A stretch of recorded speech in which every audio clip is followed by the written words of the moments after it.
Oke, terima kasih. Selamat pagi buat teman-teman semuanya. Selamat pagi, Pak. Terima kasih atas atensinya di dalam kita menggunakan alat bedah, yaitu dengan mata kuliah semiotika sosial teknik Batak. Terkait dengan alat bedah ini yang secara ilmiah kita sebut sebagai teori terkait dengan sesuatu objek yang perlu kita kaji. Jadi mengkaji sesuatu itu harus ada teorinya yang disebut dengan teori semiotika sosial. Tentu pada TM ini atau tatap muka ketujuh ini, saya ulangi sepintas bahwa kita sudah mendapat konsep what's the meaning of semiotik sosial atau apa definisi semiotik sosial terkait dengan aliran-alirannya juga, apakah Ferdinand de Saussure, Charles Morris, atau misalnya Charles Sandor Peirce. Itu tokoh utama di dalam teori semiotika. Tentu ada juga dari Indonesia menggunakan itu, misalnya Fateda dan sebagainya. Oke, pada tatap muka pertama, kedua, dan ketiga, keempat, kelima, keenam, dan ketujuh itu betul-betul teoritis. Tetapi pada tatap muka kita yang ketujuh ini, kita lebih aplikatif. Bagaimana teori semiotik sosial itu bekerja, menganalisis, mengklasifikasi sebuah tanda. Jadi tanda yang itu bahwa berdasarkan semiotik sosial bahwa manusia penuh dengan tanda, malahan manusia hidup dengan simbol-simbol tertentu berdasarkan indeksnya. Jadi ada ikon, ada indeks, ada simbol. Pendapat ini, parameter ini akan kita lihat berdasarkan pendapat Charles Sandor Peirce bahwa ada tiga. Jadi ada hubungan kreatif antara ikon, indeks, dan simbol. Itu kira-kira arahan pertama. Tentu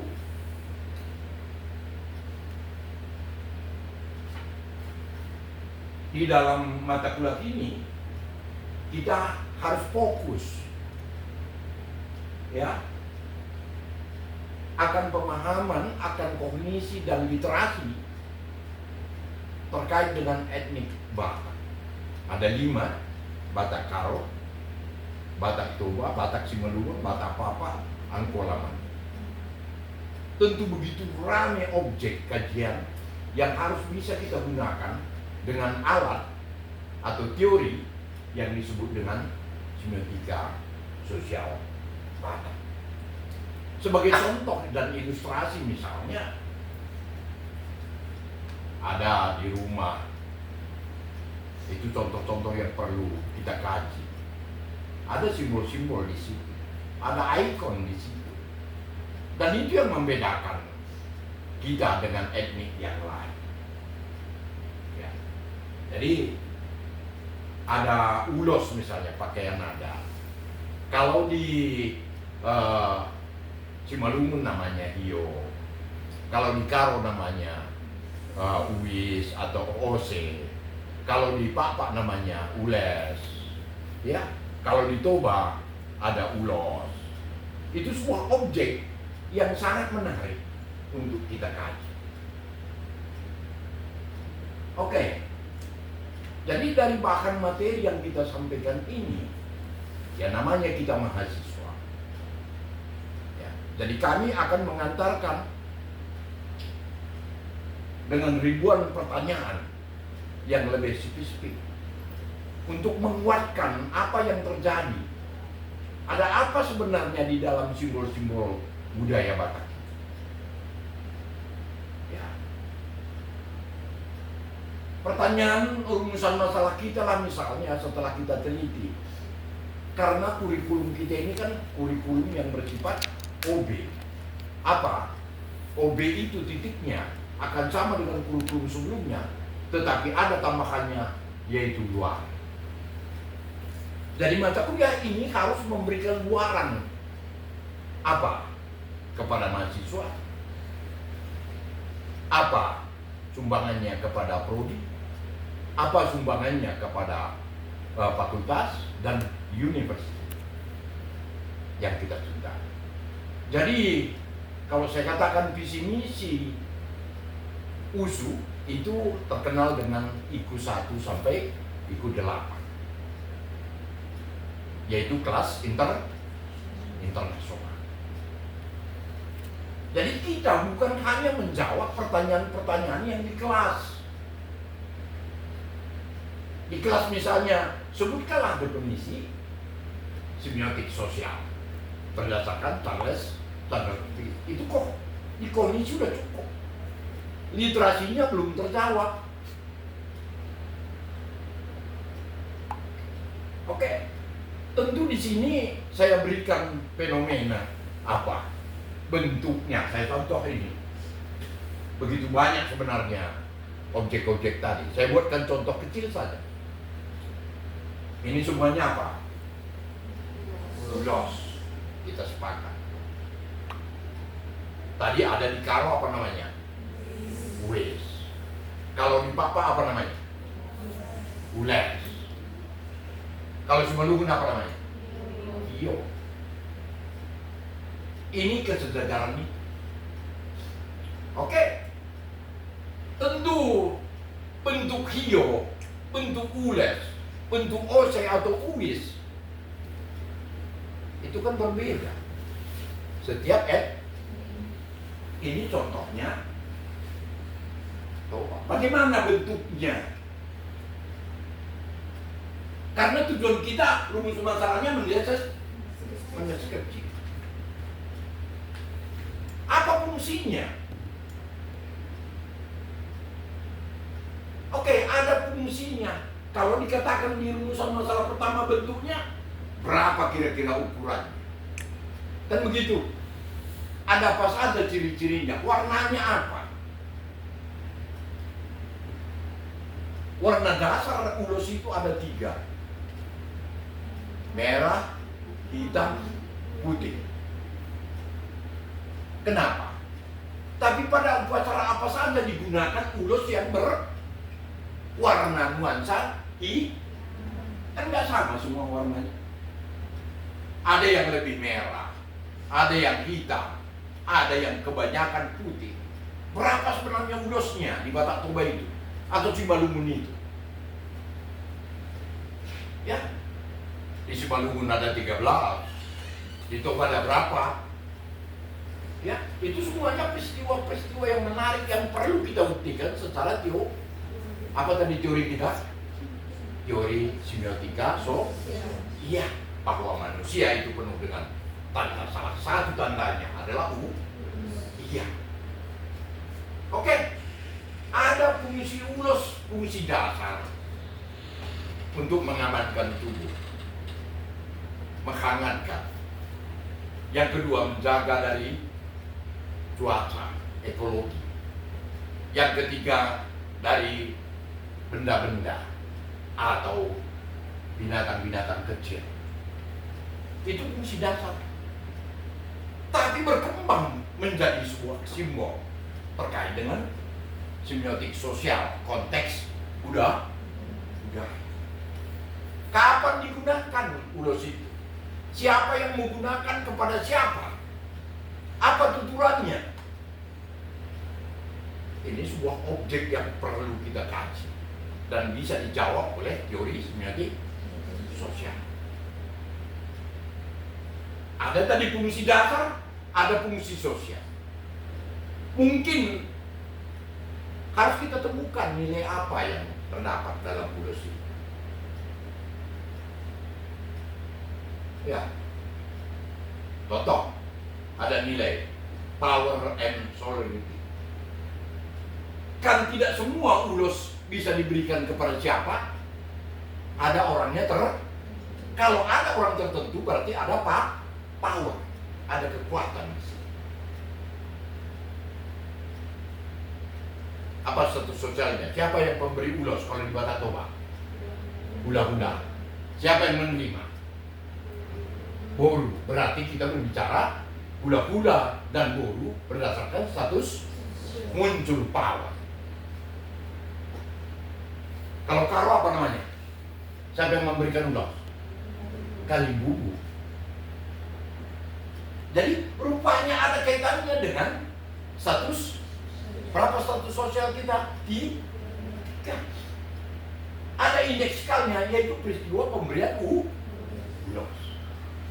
Berarti ada nilai tertentu. Itu salah satu contoh. Oke, saya ada motif di dalam ulos ini.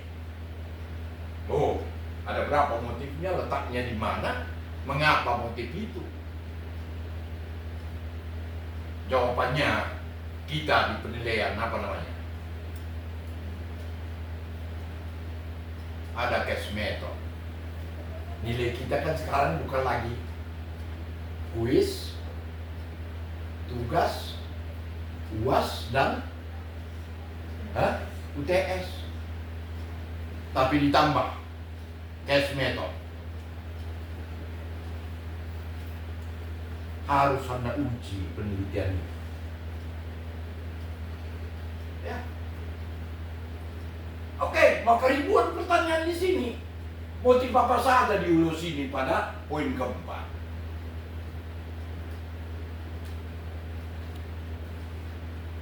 Lebih lemah saya tanya, umum. Ada motif. Nama ini. Motif apa saja? Ada sinaopat, ada sinawalu. Mengapa?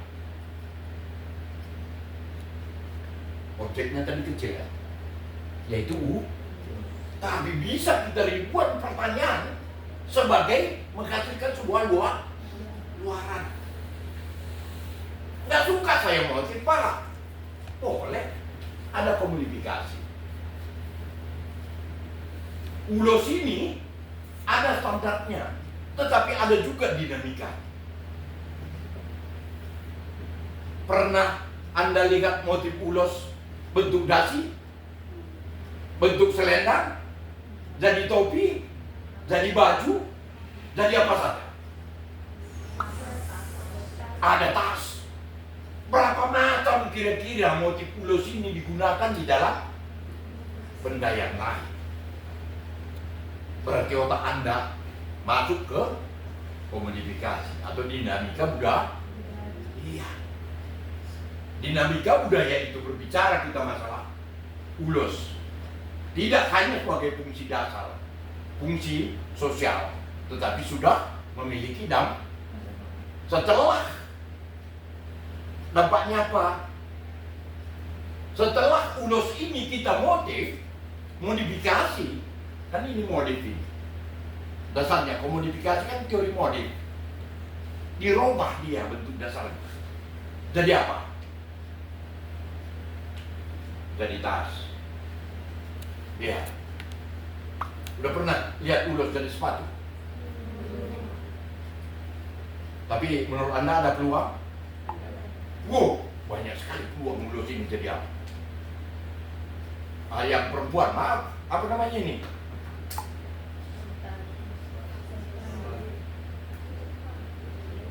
Bendo.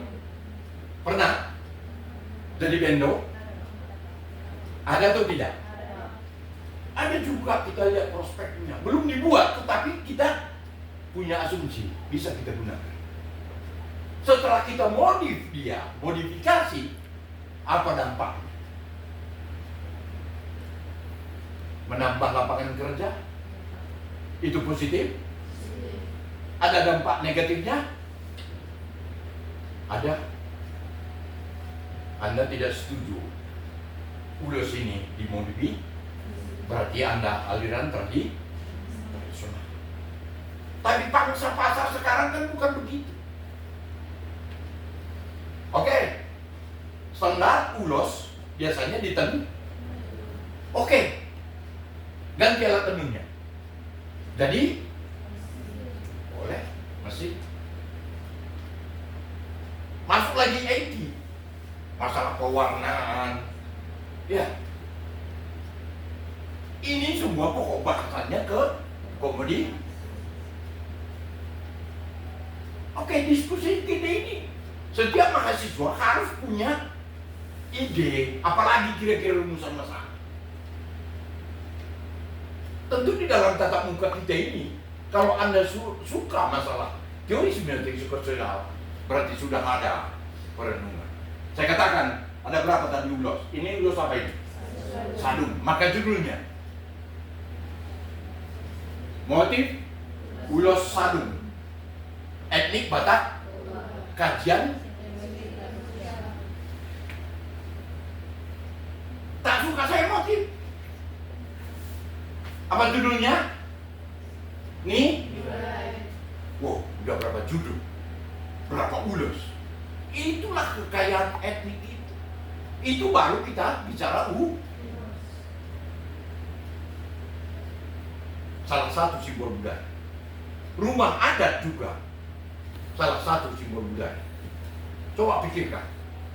Opsional. Apa yang Anda suka misalnya rumah adat? Yang suka Anda kaji, yang hobi Anda.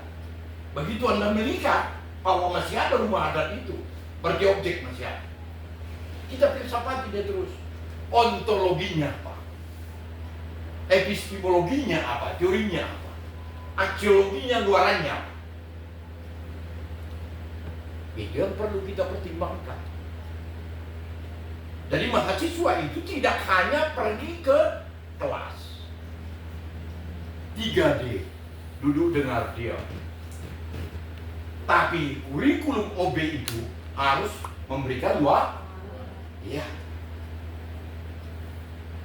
Tuntutannya apa?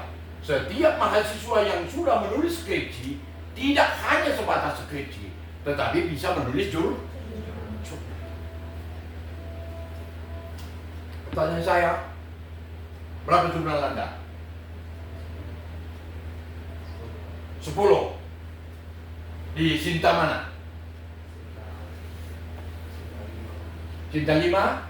6? Udah ada nama Anda di Google Scholar? Tuh. Tepuk tangan.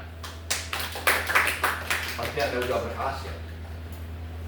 Apalagi masalah luaran skrip. Oke. Begitulah capaian kita. Itu apa? Untuk Anda pribadi, untuk prodi bahwa udah ada luaran, untuk Paku dan Uniper sesuai dengan ikurnya. Lalu standar kita apa? Baru prodi ini bisa menjadi internet. Iya, nanti kami robah menjadi kurikulum yang berbahasa internasional. Tapi harus disiapkan dasar-dasar. Jadi pertanyaan untuk adik-adik semuanya, begitu kaya, begitu banyak simbol-simbol budaya itu, harus Anda punya keyakinan apa sih hobi Anda, objeknya, ontologinya, apa sih epistemologinya, teori yang digunakan. Kan banyak teori. Setelah kita tatap muka ini, tatap muka ke-7, itu bukan kita konsep lagi, tapi udah mulai bergerak. Ini tugas utama. Judul tadi sudah saya berikan contoh. Menurut Anda, saya tidak suka ulos sadung, tapi saya lebih suka, itu kan opsional. Oh, saya tidak suka Batak Toba, silakan. Berarti suka Batak Karo, siapa? Dan seterusnya. Jadi jangan gara-gara seperti ini. Lalu hasilnya kita buktikan. Oh, tuh.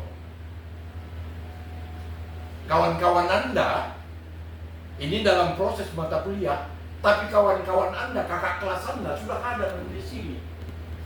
Di jurnal Sinta. Siapa namanya ini?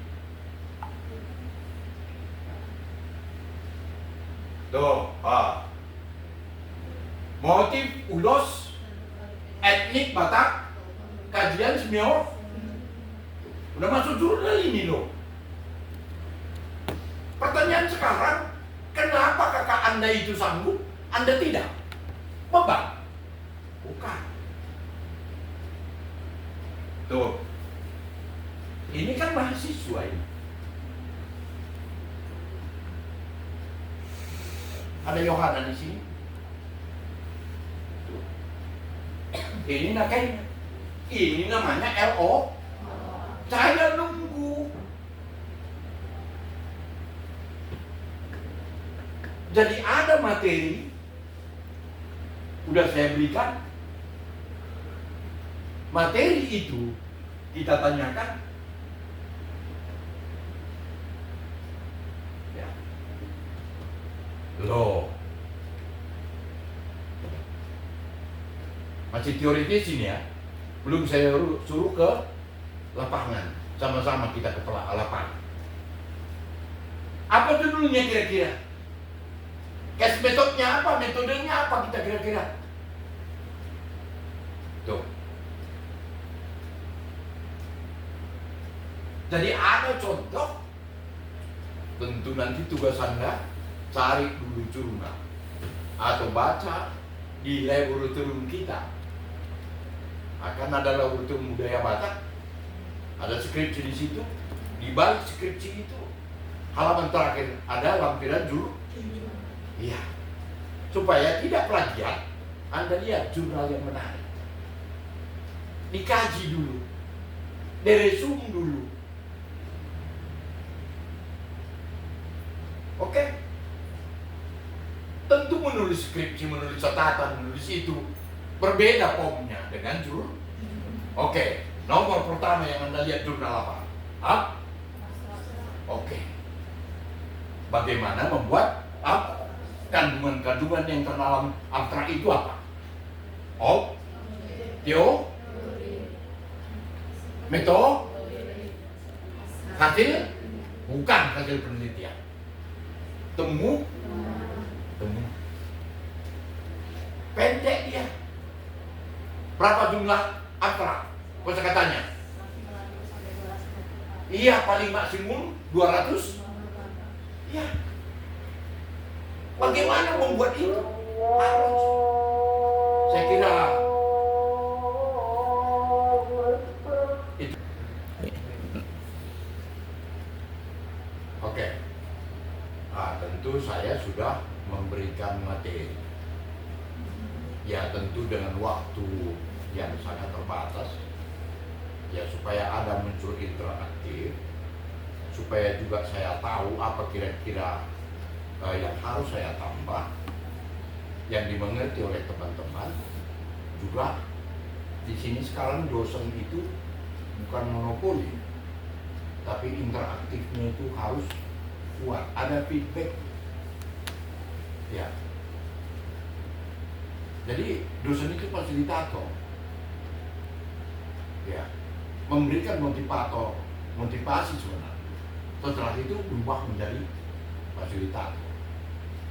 Mewadahi, memfasilitasi semuanya apa kira-kira kekurangan kita agar luaran itu tercapai. Oleh sebab itu session ini setelah saya berikan materi dan buktinya, tentu supaya terjawab luaran kita, yaitu saya butuh LOA terkait dengan penilaian. Coba dengan pertemuan ini materi ini tadi, saya harapkan teman-teman bisa bertanya terkait dengan konten materi kita pada tatap muka yang tertutup ini. Untuk mempersingkat waktu, kami persilakan. Izin bertanya, materi kita hari ini kan mengenai kajian semiotika sosial. Terus di jurnal yang tersebut yang ada itu kajian semiotika. Apakah yang membedakan semiotika sosial dengan kajian semiotika biasa? Oke, ada pertanyaan yang menarik. Teman-teman satu sisi berdasarkan bukti itu dia menggunakan kata semiotika. Tetapi ada judul mata kuliah kita semiotika berarti konteks. Jadi sosial di situ maksudnya adalah konteks apa. Jadi kalau ada tadi balik ke sesi berikutnya. Yang dimaksud dengan konteks itu ulos salum ini kapan digunakan? Itu artinya konteks. Kan tidak semua upacara digunakan ulos lalu. Upacara apa saja? Ada ini, itulah yang kita buat, indeksikan. Jadi pada saat semiotika sosial, dia bukan ikon saja, tetapi udah masuk ke indeksikan. Peristiwa apa? Oke, ulos radikota. Kan tidak semua upacara yang saya bayangkan itu kan sebelum lahir, setelah lahir, sampai tulang belulang. Kan itu nama upacara kita.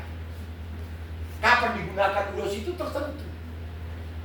Tidak semua ulos kita gunakan pada upacara tertentu. Nah, disitulah yang dimaksud dengan perbedaan antara semiotik dengan iya. Ya. Jadi sosial di situ maksudnya sebenarnya lebih bagus dia ke indeksika. Itu parameter Charles Peirce yang diberikan yang kedua. Pertama icon, yang kedua yang ketiga itulah parameter yang diberikan untuk menganalisis sebuah tanda menurut Charles Sanders. Iya. Tapi kalau Charles Morris dia menjawab segala sesuatu tanda itu bersifat signal. Oh. Berarti lebih penting dia adanya informasi dari komunikator, pesan dan komunikat. Termasuk huruf Morse. Itu kode-kode yang bersifat signal. Kalau begini signalnya huruf Morse kan begitu. Kalau sosur kan jadi ada mati, ada hidup, ada tinggi, ada rendah. Cara parameternya dia melihat itu adalah jadi, sedangkan Charles Peirce melihat itu triadi, melihat segitiga. Iya, kalau ini kali. Makanya kalau dikatakan terkadang sosum itu lebih banyak dia ke semiotik dalam arti linguistik, yaitu bahasa. Makanya dia katakan laparo, cinta mati, ya, pragmatik atau paradigmatik, ya, diakronis, sinkro, iya, ada komparatif secara bahasa dan sebagainya. Ada lagi yang bertanya? Udah bisa terjawab kan? Oke, ada lagi?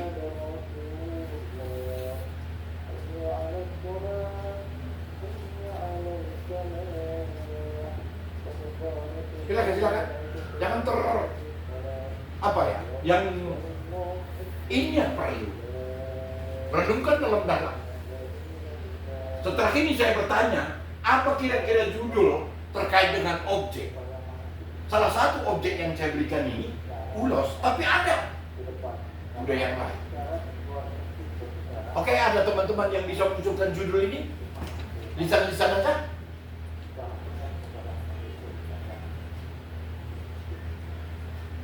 Oke, ada yang bertanya silakan. Ini saya ingin mengajukan sebuah judul Pak, tapi saya tidak untuk objeknya tidak lurus Pak. Oke. Tapi saya ingin ke rumah Batak Toba Pak. Oke. Jadi saya ingin membuat terkait indeks, icon indeks dan juga Simbol yang ada pada rumah Batak Toba, kajian semiotika sosial Pak. Apakah itu bisa masuk Pak? Oke. Sekarang kan kita lihat objeknya tadi udos. Ya Pak. Sekarang kita lihat objeknya rumah adat. Kan begitu? Ada di Karo, ada Mandailing. Itu yang saya katakan opsional. Sekarang Anda terkait dengan ontologinya. Objeknya adalah rumah. Apanya yang Anda lihat? Oh, ini kan pertanyaan-pertanyaan ini. Saya suka gorganya. Oh, saya enggak. Apa gorga? Motif. Gitu. Ada struktur. Oke. Ya. Saya nggak suka Pak. Itu ada ekologi, linguistik. Kenapa ekolinguistik?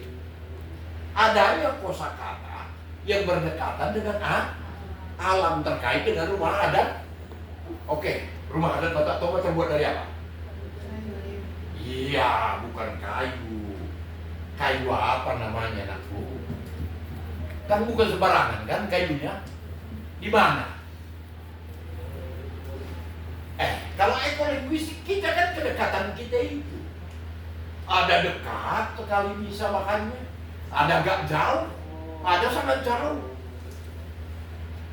Ekolinguistik kan kedekatan hubungan kita. Jadi bisa saja semiotik ekolinguistik. Tuh. Jadi yang saya pertanyakan dulu, apa kira-kira judul? Gorga etnik? Salah. Gorga rumah? Iya. Iya, kajian semio ya bisa. Berarti Anda melihat bahan-bahan yang terbuat dari alam rumah adat Batak Toba. Beda kajiannya kan? Tuh. Jadi ini nakku semuanya saya berikan ini melihat objek itu berbagai opsional kita bisa lihat.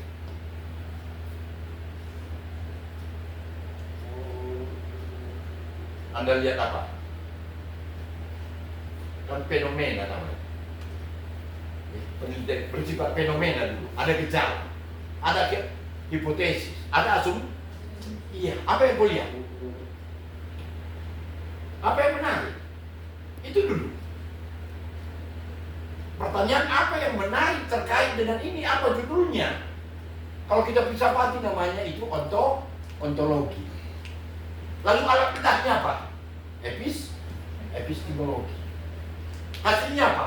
Namanya luar atau aksiologi. Tuh.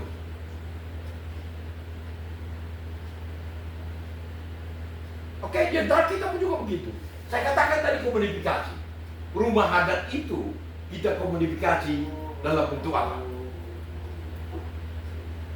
Pernah rumah adat Batak Toba kamu lihat gantungan kunci?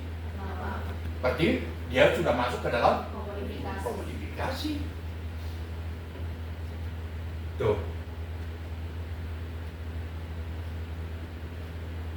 Ada rumah dipotong dia motifnya itu, rumah adat itu, tapi bangun rumah dia di depannya ada dibuat muka rumah itu. Coba ngeri ini kan, ada rumah yang memiliki muka, kan ngeri ya. Jadi banyak sekali sebenarnya. Jadi tatap muka yang ketujuh ini sebenarnya memberikan fenomena kepada Anda, motivasi, mempercayakan diri. Kira-kira yang Anda tertarik itu apa? Itu sebenarnya. Apa kira-kira judulnya, bentuknya yang kadang dibicarakan, fungsinya, nilainya, motifnya, komodifikasi, dan ada yang urusan yang lain. Oke, kalau begini saya menjelaskannya, bisa Anda mengerti? Oke, terima kasih. Atau masih kurang? Silakan, ada yang bertanya?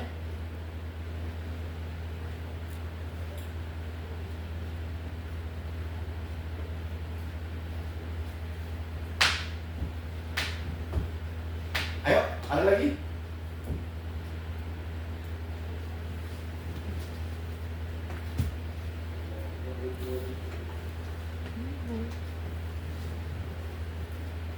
Sudah?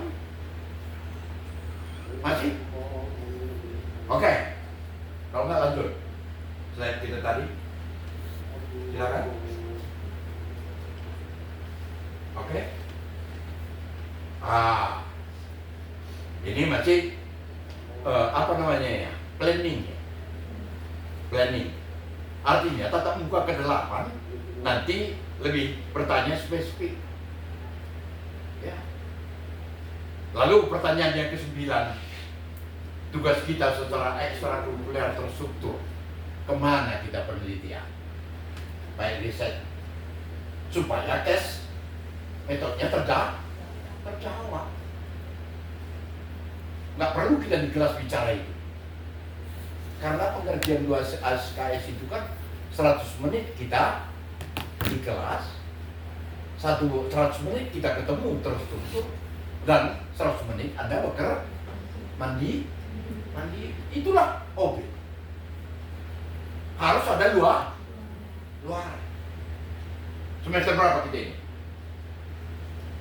6 kan? 7. Itu semuanya harus sudah paham teori. Setelah itu iya, supaya teruji makna kognisi dan literasi. Mana jurnalnya? Apakah Anda bisa lulus? Anda tidak? Ini harus dijawab. Ada usaha atau tidak? Oke, saya sebagai dosen fasilitator, kemana kita pergi? Berapa biayanya? Carilah biaya yang paling rendah. Itu kita manage dia seperti itu. Ya. Saya kira mata kuliah yang lain nanti tuntutannya seperti itu. Tapi terima kasih kepada saudara tadi bahwa tulisan Anda udah masuk ke cinta sebanyak 10 kali. Wow, berarti mata kuliah itu sudah sangat maju. Ya, sebentar lagi kita kelas internasional, berarti minimum tulisan luaran mahasiswa itu supaya dia bisa menjadi jauh minimum 10 luaran. Jadi siapa yang tidak bisa lulus 10 luaran dia belum bisa meja supaya kelas iya. Jadi jangan kita tawarkan mata kuliah luarannya nggak bisa, itu nol di dalam kurikulum OB. Ya, saya kira pertanyaan-pertanyaan itu dan jawaban ini Anda kerjakan. Renungkan bagus-bagus, jangan dipasang. Lalu Anda sampaikan kalau ada pertanyaan. Karena ada WA grup mata kuliah ini, silakan juga Anda bertanya.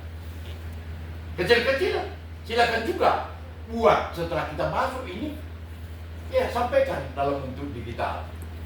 Apa kira-kira komen Anda di TikTok? Ya, WA grup. Ya karena dunia sekarang dunia IT, nggak boleh kita tutup-tutupi itu. Ya, kan ada WA group, kita silakan tanya kalau tidak mengerti.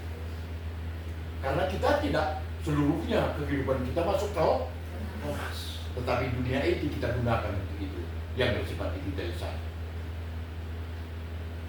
Oke, ada lagi?